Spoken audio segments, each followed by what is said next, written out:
Et ces phrases étaient que Jacabat lo temps de la vergogne, que commence le temps de la fiertat.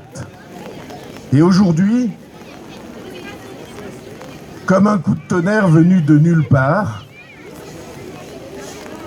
a surgi une attaque sournoise, mais terriblement dangereuse, par la décision du Conseil constitutionnel. Et même si depuis le président de la République personnellement a pris position dans un communiqué qui nomme les calendrettes et qui nomme CHK et qui nomme Diwan et Bressol et ABCM, j'ai fait le tour de France en partant de chez nous pour arriver jusqu'à l'Alsace. Même si cette prise de position demandait au gouvernement et demandait au Parlement de chercher une issue, il faut que tous nous sachions que le risque juridique n'est pas levé. Il n'a pas disparu. Parce que, étant donné la place d'une décision du Conseil constitutionnel dans la hiérarchie juridique du pays, n'importe quel recours peut en effet condamner à mort les écoles et cet enseignement-là. Et donc, ma conviction personnelle, c'est qu'il n'y a qu'une réponse. J'attends de voir si d'autres idées surgissent, mais il n'y a pour moi qu'une réponse.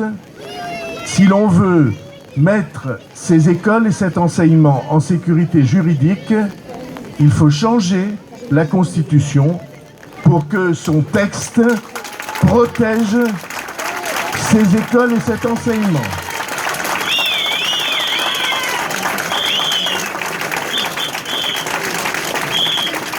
Il y a 40 ou 50 ans que l'enseignement immersif a été imposé comme la manière la plus naturelle et la plus profonde de transmettre la langue, exactement comme un certain nombre d'entre nous l'ont apprise à la maison et d'autres l'apprennent, je m'adresse aux enfants, l'apprennent à l'école.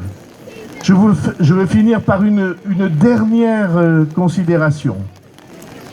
Quand on regarde l'état de la France et du monde aujourd'hui, est-ce qu'il n'y avait pas plus urgent à faire que d'aller attaquer les langues de France, les langues